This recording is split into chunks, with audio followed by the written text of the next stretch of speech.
Lomi na walang kabitin-bitin, may sarap na uulitin at sangkaterbang toppings? Tara, samahan nyo kami sa nag-viral na G2B Lomi House. Dayuhin natin ang isang branch nila dito sa Barangay 3, St. Isidore Street, Cuenca, Batangas. Hindi ka familiar sa place? Wasteable naman sila. Open sila everyday except Tuesday. 7 a.m. to 7 p.m. ang operating hours nila. Hindi lang Lomi ang matitikman mo sa G2B. Marami ka ring mapagpipilian na reasonable lahat ang price. Kaya naman pala kahit patay na oras, marami pa rin kumakain. Syempre, dinayo namin ang giant overloaded Lomi nila. At ito na nga, nagisa na ng bawang at sibuyas sa talyasi, nilagyan na ng kaldo na pangsabaw,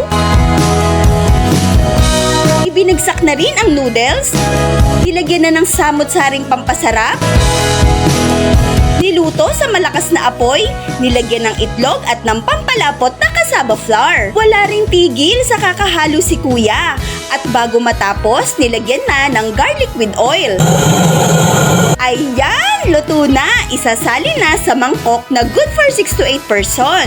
Syempre, hindi pa yan tapos. Pupunuin pa yan ng siyam na iba't ibang toppings gaya ng chicharon, pork tonkatsu, cordon bleu, boiled egg, kikiam, lumpiang Shanghai, rebusado, atay. Naku, nabitin pa yata sa chicharon kaya nilagyan ulit. At meron din yung quail eggs. Parating ng order namin. Ate, bilisan mo, excited na kami. At ito na ang G2B Giant Overloaded Lomi. Sa toppings pa lang talagang mabubusog ka na. O hanapin na natin yung Lomi. Ayun, itsura pa lang alaay sarap.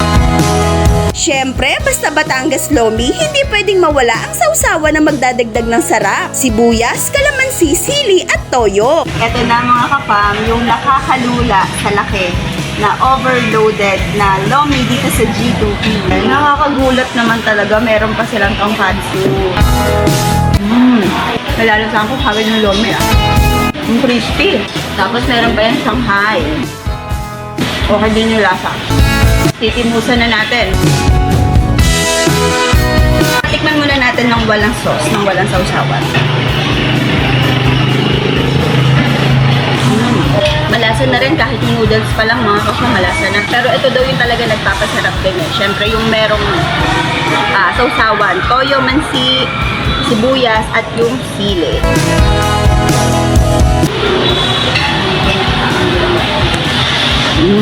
Iba talaga yung kombinasyon ng sausawan na to at saka yung Lomi ng Batangas.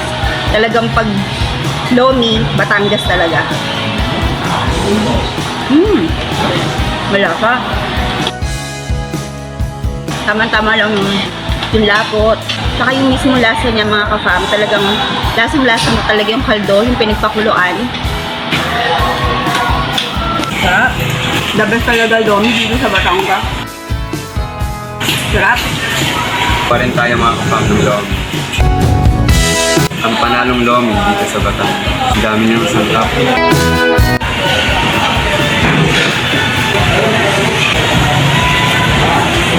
Sa mga kapam.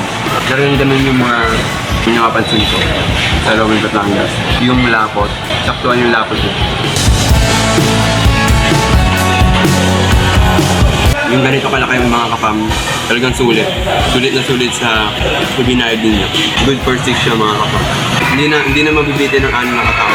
Pura pa lang po, nakakabusog na po. Nakakatakam po yung amoy. Nasa labas pa lang po kami kanina, amoy na po namin yung loob. Bango po talaga. Tama ko, malasa nga po. Kahit na din nalagyan ng timpla, malasa na rin po yung loob. Pura nakakabusog po kami sa tiyan. Pero may enjoy na po talaga. Kasi masarap.